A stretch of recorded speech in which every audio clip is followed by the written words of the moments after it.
Hai, jumpa lagi dengan saya Karisma Hamzah dalam acara ABN Talk Show. Saya izin buka maskernya ya, karena ini akan lebih memudahkan untuk interview. Dan untuk diketahui bahwa di sini segenap kru yang bertugas telah menerapkan protokol kesehatan dengan baik. Dan juga antara saya dan bintang tamu ada plexiglass untuk menjamin keamanan lebih baik lagi. Kali ini kita kedatangan bintang tamu yang super spesial. Beliau ini adalah YouTubers, konsultan, pemerhati difabel, komika pula. Nah, penasaran kan siapa bintang tamu kita kali ini? Untuk itu di studio sudah hadir bersama saya The Blind Man Jack. Halo Mbak Ima, apa kabar? Halo, apa kabar? Ya. Ini aku boleh buka maskernya juga ya? Boleh, biar boleh. Kita lebih enak ngobrolnya ya? Iya. Oke. Apa kabar Bang Jack? Baik, alhamdulillah. Alhamdulillah sehat ya. Ya, sehat-sehat. Terima kasih ya sudah berkenan hadir di studionya ABN ini. Kita ngobrol-ngobrol santai aja nih ya Bang Jack ya. Oke, boleh. So, how did you get the name? How do I get the name? Actually, it was kind of interested ya, karena gini, nama asli saya sebenarnya Jaka gitu ya. Oh, jadi Jaka aslinya originally-nya ya. Jadi sebenarnya saya orang Barat, tapi Jawa Barat gitu. Same. Saya juga. Oh sama ya? Ya, we are from the West ya, but West Java. West Java, betul. Nah, tapi waktu kecil saya itu lebih sering dipanggil biasa kan orang manggil Jak gitu kan. Nah, karena nggak enak manggilnya Jak, akhirnya jadi Jack gitu kan. Oh. Nah, terus seiringan dengan waktu berjalan gitu ya, saya kehilangan penglihatan saya. Saya belajar sesuatu bahwa ketika harus berdamai sama diri sendiri, itu kita harus bisa ngatasin ketakutan kita. Nah, ketakutan saya waktu itu adalah menjadi buta, menjadi tunanetra. Nah, kalau dalam bahasa Inggrisnya kan blind ya gitu. Nah, itu malah saya sematkan menjadi identitas saya. Jadi salah satu cara saya untuk menerima diri saya sebagai orang yang tidak bisa melihat adalah saya menggunakan nama blind itu gitu. Akhirnya kalau blind Jack kayaknya kurang enak gitu kan.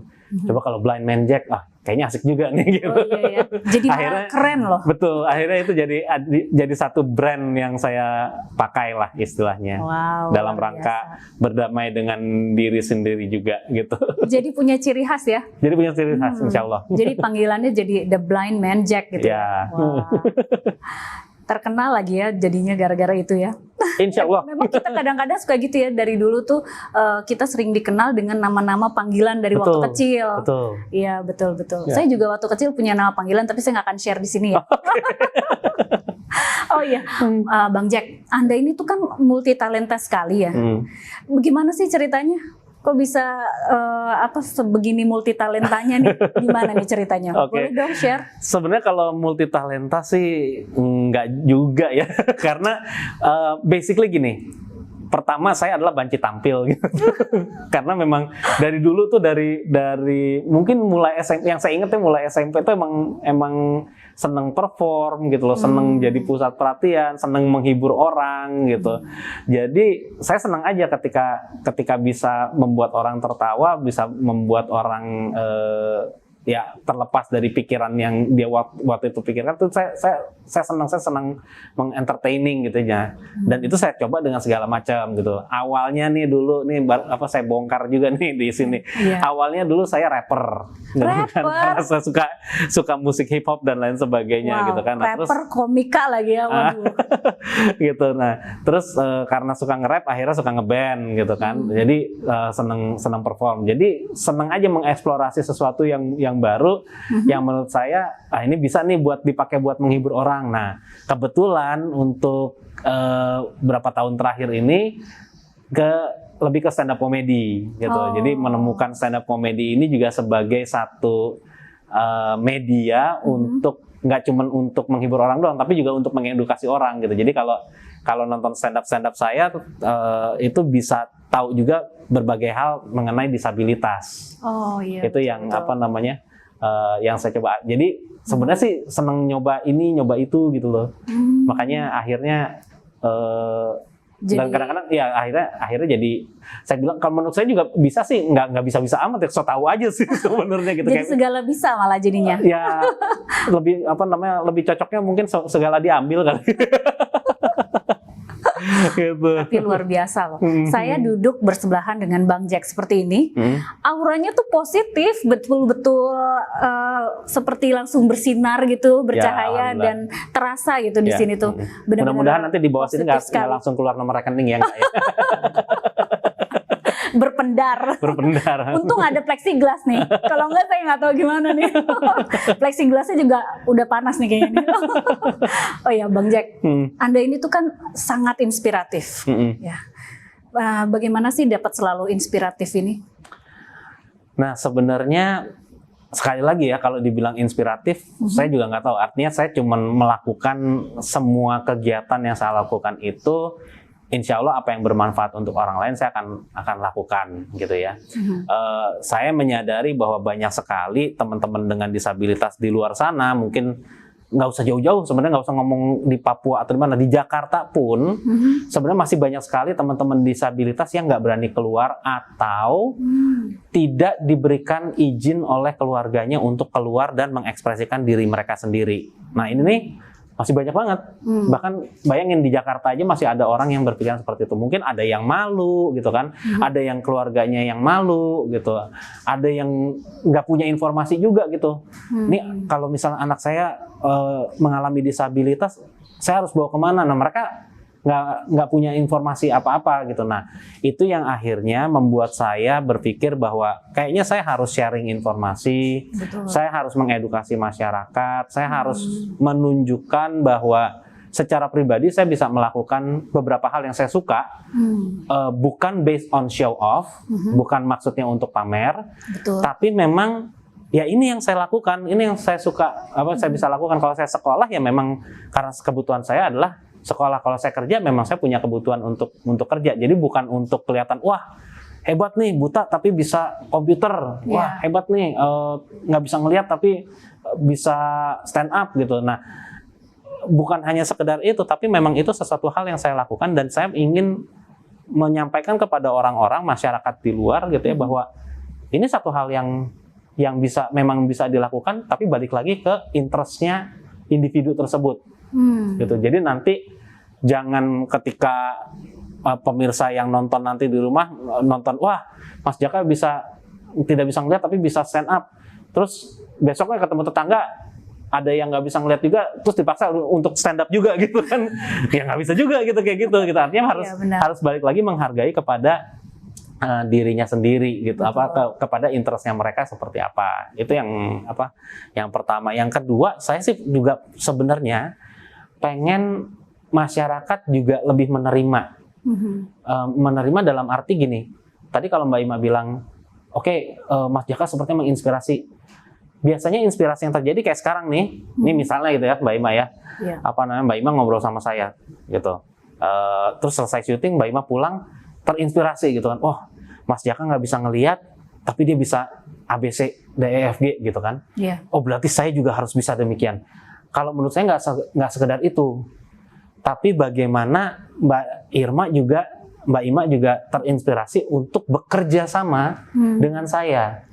Oh ketika Jaka ternyata bisa ya kerja seperti umumnya orang-orang. Oh berarti mungkin di kantor saya bisa mempekerjakan teman-teman dengan disabilitas. Mungkin saya akan mendorong atasan saya untuk mulai program magang untuk disabilitas. Misal seperti itu. Nah, inspirasi seperti itu sebenarnya yang lebih insya Allah lebih bermanfaat untuk untuk dikembangkan gitu. Betul.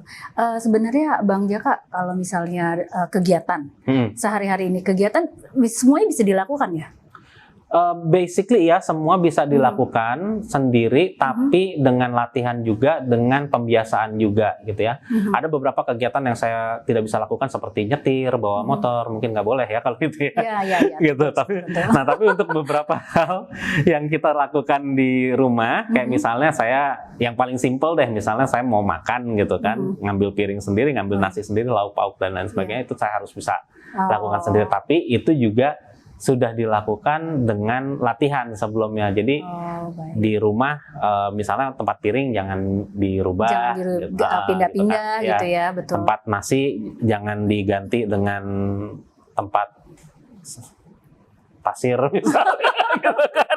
Itu jahil banget itu. Itu jahil banget namanya. Kan. Tapi kalau misalnya di kantor itu pekerjaan-pekerjaan juga bisa dilakukan banyak ya ternyata ya Bang Jaka ya. Ya, bisa dilakukan karena tidak hanya kemampuan saya saja, tapi attitude dari teman-teman di kantor itu juga adjusting. Iya. Artinya apa? Saya datang ke kantor dengan kemampuan saya. Oke, saya misalnya punya kemampuan untuk menulis, saya punya kemampuan untuk menyusun program, strategi program dan lain sebagainya. Saya juga bisa kerja dengan laptop yang bicara, handphone yang bicara. Nah, teman-teman saya willing untuk merubah cara kerjanya mereka. Yang tadinya misalnya mereka paper base gitu ya.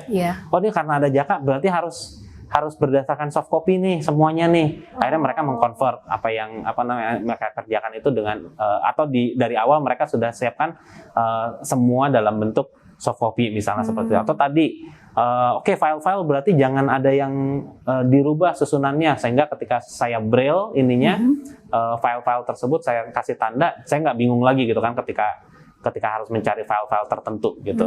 Jadi Betul. tidak 100% saya bisa mengerjakan semua sendiri karena saya juga bukan Superman gitu kan. Tapi setidaknya saya juga bisa memberikan kontribusi di kantor karena teman-teman attitude-nya juga berubah. Betul. Itu. Oh Bang Jack, jadi dengan digitalisasi ini semuanya jadi lebih mudah ya? Jadi lebih gampang. Wow, luar Jadi biasa. lebih gampang. Nah, terbuka lagi tuh, jadi ada peluang bekerja yang lain ya? Ya, betul. Oh, Banyak sekali sebenarnya peluang pekerjaan yang bisa dilakukan oleh teman-teman disabilitas ya. Dan mungkin yang harus kita lakukan sekarang adalah mulai membiasakan menempatkan teman-teman pekerja dengan disabilitas itu sesuai dengan kemampuan mereka.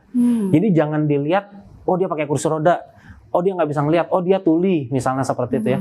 Tapi lihat aja dulu CV-nya gitu. Kalau misalnya dia bisa accounting, ya udah. Itu yang yang harus dihargai gitu kan. Betul. Nah setelah itu baru difikirkan gimana caranya kalau dia pakai kursi roda supaya dia bisa duduk di tempat kerjanya dia, di workstation-nya dia, apakah harus dimodifikasi atau mejanya mungkin harus dinaikin supaya kursi rodanya bisa masuk ke cukup gitu ya. Cukup dan lain sebagainya. Jadi jangan dilihat, kadang-kadang orang suka nanya ke saya, Mas Jaka, kalau tunanetra tuh kerja di kantor mereka bisa kerja apa aja ya?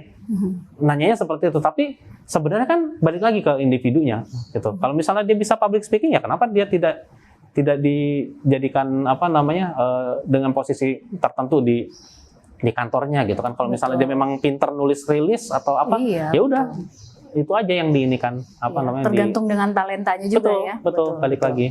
Oh, oke. Nah, Bang Jaka, dalam situasi pandemi seperti ini bagaimana tuh melakukan hal-hal sekarang ini bagaimana? Nah, alhamdulillah kalau kantor saya cukup pengertian karena saya sebagai seorang tunanetra diidentifikasi sebagai orang yang rentan untuk terpapar. Contohnya misalnya saya biasanya kalau berangkat ke kantor itu saya selalu naik bis. Nah, naik bis itu dari depan rumah nanti nyambung di Blok M, terus nyambung lagi di Sudirman, setelah itu saya nyambung ke ojek online. Artinya ada 3 moda transportasi yang saya pakai. Dan ketika saya dituntun sama orang, saya berada di dalam bis, itu saya rawan terpapar karena kan saya cenderung ngeraba-raba semuanya gitu kan. Jadi kalau misalnya tidak saya yang terpapar, mungkin teman-teman kantor yang akan terpapar. Jadi salah satu kebijakan kantor adalah saya bisa work from home, datang ke kantor hanya di waktu tertentu. Kalau memang diperlukan full gitu ya, Dan itu biasa juga teman-teman nanti ngatur juga, balik lagi kan ke attitude-nya juga ya. Teman-teman akhirnya ngatur, oke, kalau ada urusan sama Jaka, hari Selasa aja nih, biar dia nggak bolak-balik gitu sekali jalan gitu. Itu mungkin kalau dari saya. Kalau teman-teman yang lain bagaimana Bang Jak? Nah, teman-teman yang lain ini juga saya cukup prihatin ya, karena memang kebanyakan teman-teman dengan disabilitas masih banyak sekali yang mereka harus bekerja dari jalanan. Contoh misalnya teman-teman saya masih banyak yang harus pijet keliling, ada yang harus jual kerupuk, ada yang teman-teman yang pakai kursi roda yang tuli banyak yang mereka membuka service counter. Nah ini banyak sekali mereka yang beresiko terpapar juga. Betul. Dan akhirnya mereka kehilangan pekerjaan juga. Teman-teman pijet itu yang biasanya mijet itu paling, kalau menurut saya salah satu yang paling kasihan ya, karena mereka udah mah nggak ada alternatif lagi untuk mereka bekerja yang lain gitu. Dan mereka akhirnya harus dirumahkan karena orang juga takut bersentuhan dengan mereka.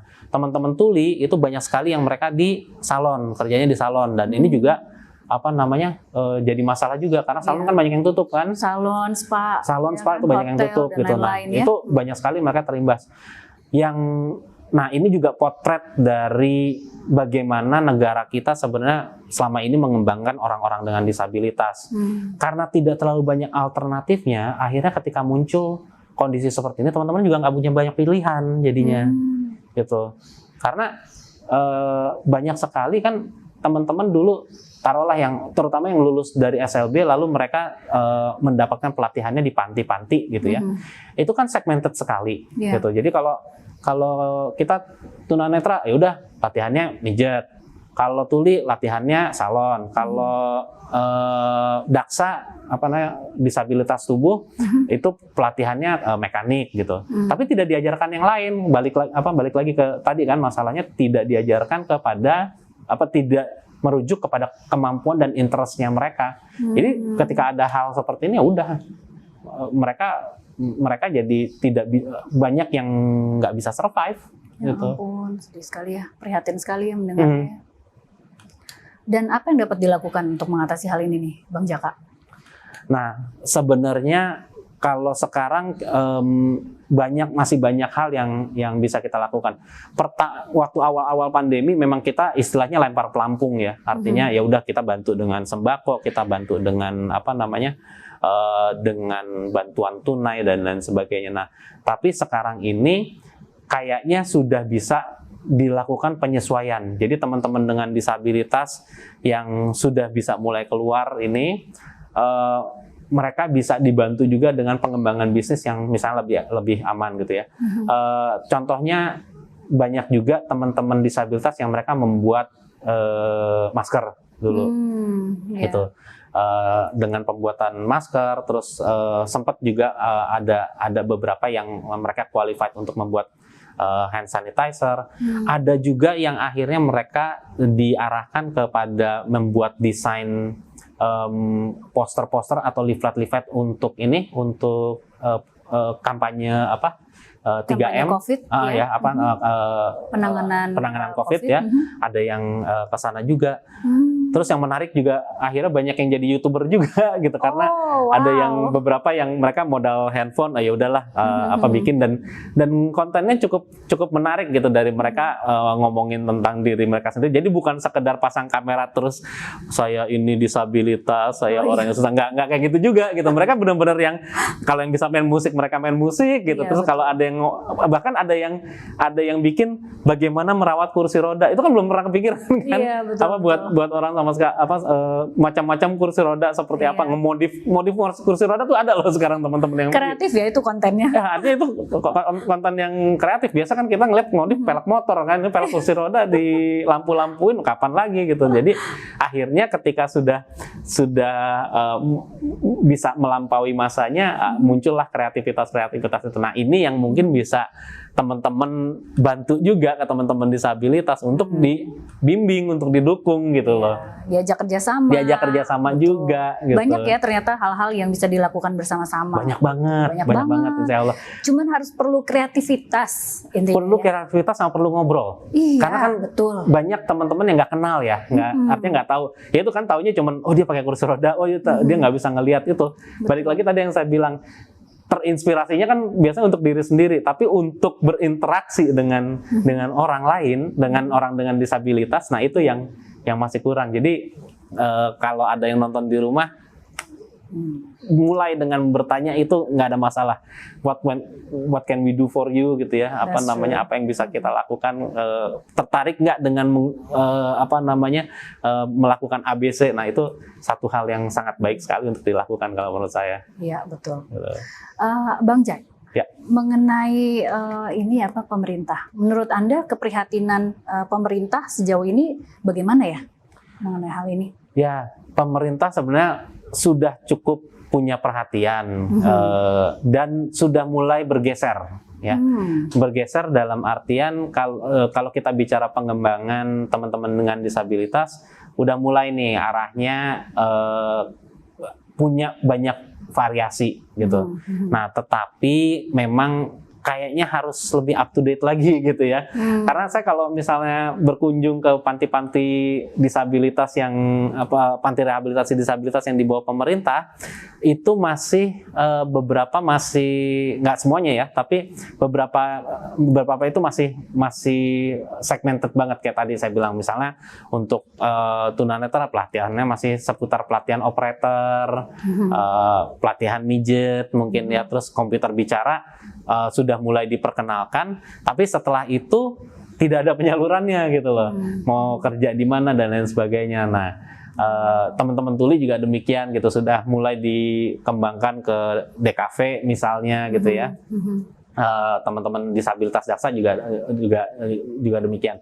Nah, tetapi harus lebih masif lagi, lebih luas lagi, pemerintahnya mesti lebih serius lagi nih untuk setiap panti rehabilitasi. Mungkin harus diberikan instruktur yang memang qualified, yang anak-anak muda bekerja sama dengan kantor-kantor mungkin ya, untuk bisa memberikan pelatihan yang nanti pelatihan ini bisa standarnya bisa sama dengan kualifikasi untuk bekerja di kantor umum.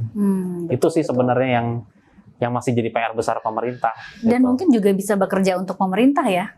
Iya, harusnya ya. Karena kan secara undang-undang kita juga sudah diatur ya. 2% dari pekerja yang ada di institusi pemerintah itu harus pekerja dengan disabilitas, gitu. Dan itu tadi, kalau saran saya yang paling mudah itu dengan program, diawali dengan program magang. Karena dengan magang tidak hanya orang tahu apa yang bisa dilakukan oleh teman-teman disabilitas, tapi teman kerjanya juga akan jadi terbiasa. Oh gini ya rasanya punya teman kerja yang pakai kursi roda. Oh gini ya rasanya punya teman yang tuli yang bisa yang berbicara dengan bahasa isyarat misalnya, seperti itu. Jadi ada experience yang dialamin. Betul, bagus sekali. Betul. Ya. Karena memang sekarang itu adalah empati ya. Empati itu adalah barang langka ya sekarang. Betul. Ya. Orang itu sekarang lebih banyak bersaing, sikut-sikutan dan lain-lain. Malah justru yang empati yang seperti itu malah tidak terasa malah zaman sekarang itu. Betul. Oh ya Bang Jack, kita ini kan sebenarnya bukan kebetulan ya janjian ini. Kita sebenarnya sudah lama ya janjian. Sudah lama sekali kita janjian untuk Bang Jack ada di acara Inspiring People-nya ABN ya kan. Nah, tapi ternyata kebetulan sekali, ini kebetulan sekarang sedang ramai di pemberitaan bahwa untuk bansos untuk kaum difabel itu dikorupsi. Betul. Nah, menurut Bang Jack sendiri korupsi untuk dalam situasi pandemik lagi seperti ini ya, khususnya bagaimana Bang Jack? Ya jujur sih kalau saya bicara korupsi ya, kalau menurut saya itu jahat banget sih. Saya harus keterlaluan jujur, ya, Bang Jack, keterlaluan kalau menurut saya. Dan silakan teman-teman yang menonton menilai saya seperti apa. Tapi kalau penilaian saya pribadi itu memang satu hal yang menurut saya udah sangat keterlaluan. Karena seperti tadi yang saya katakan, teman-teman dengan disabilitas itu tidak punya banyak opsi.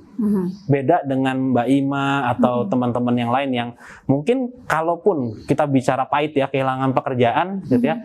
Aduh, saya dipecat hari ini gitu kan. Ayo deh, buat besok apa ya? Aduh, jual kue aja dulu deh. Bisa kan seperti itu gitu. Bisa. Atau aduh, saya bikin ini aja dulu, saya bikin itu aja dulu. Itu bisa. Teman-teman dengan disabilitas belum tentu.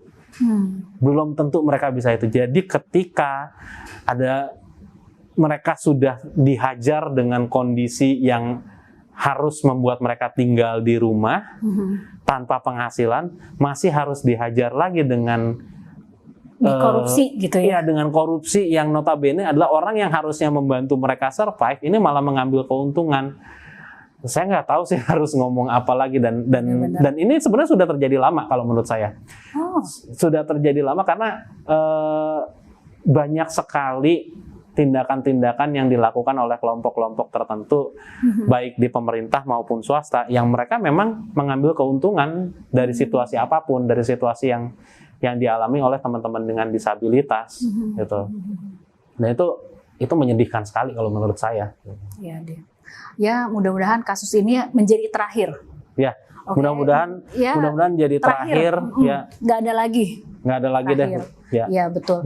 Dan kita semua lebih prihatin dan lebih empati lagi. Ya. Dan kita bisa sama-sama melewati pandemi ini, krisis Betul. ini bersama-sama. Kita mestinya harusnya saling mendukung dan saling bekerja sama ya, Bang Jack ya, Ya, betul. dalam betul. pandemi seperti ini. Kita itu harus inklusif. Betul. Artinya kita bisa menerima perbedaan, bisa menganggap perbedaan itu sebagai identitas, gitu kan. Kayak misalnya identitas saya, ya saya tidak bisa melihat. Jadi kalau orang nanya Jaka mana, Jaka yang nggak bisa ngelihat, gitu kan. Sama kayak Mbak Ima mana, Mbak Ima yang Bibirnya tebal. tebal. Nah, itu kan identitas kan, gitu kan. Ketahuan deh jadinya. Nah, gitu kan. Itu identitas. Nah, being inklusif adalah menghargai identitas itu, dan kita juga bisa menerima perbedaannya, sehingga kita akhirnya bisa bekerja sama. Luar biasa deh.